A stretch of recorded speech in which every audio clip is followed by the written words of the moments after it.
Well, hi again, Lowell Lowers from the province with another video edition of the fifth quarter. Once again, another home loss for the BC Lions and yet another devastating home loss as they end their home regular season schedule, their league schedule, with a 45-13 loss at BC Place Stadium. They're just over 31,000, the season highest crowd.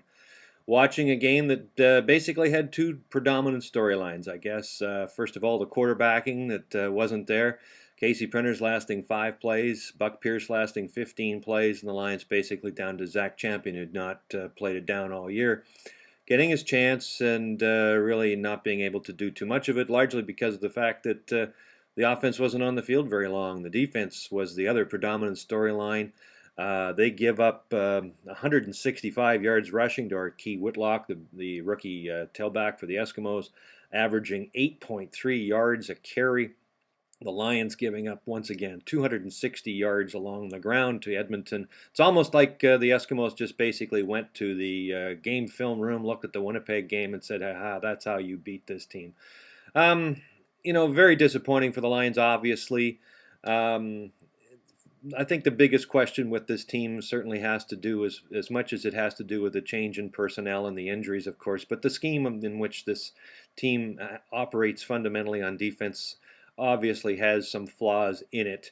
The three linebackers tonight, Joanne Armour, Anton McKenzie, Javi Gluck, combined for 19 tackles, which probably tells you exactly what the Eskimos were trying to do. That was run the ball down the throats of the BC Lions, and they basically succeeded. And the Lions had no answer, much like that Winnipeg game, much like that Calgary game. It's the fifth home loss for BC. It's the first time since 1998 that's ever happened. Their worst home schedule in a long, long time. Injury-wise, Casey Printer's ligament damage in his throwing hand, his thumb, not broken to the nearest that we can tell, although I'm sure they will probably take x-rays on the weekend to see if he's okay.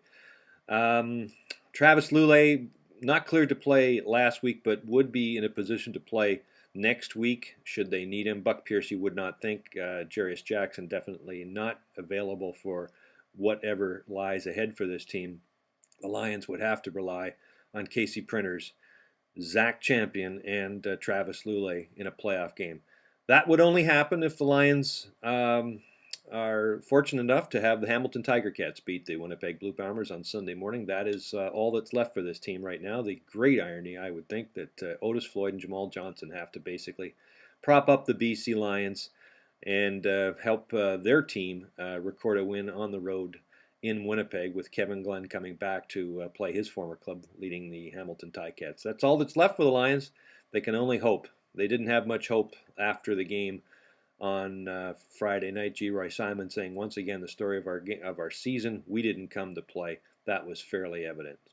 Again, 45-13 Edmonton. They await to see what happens on Sunday morning. Otherwise, it's green garbage bag time first thing on Monday or Tuesday for the Lions. That's the fifth quarter.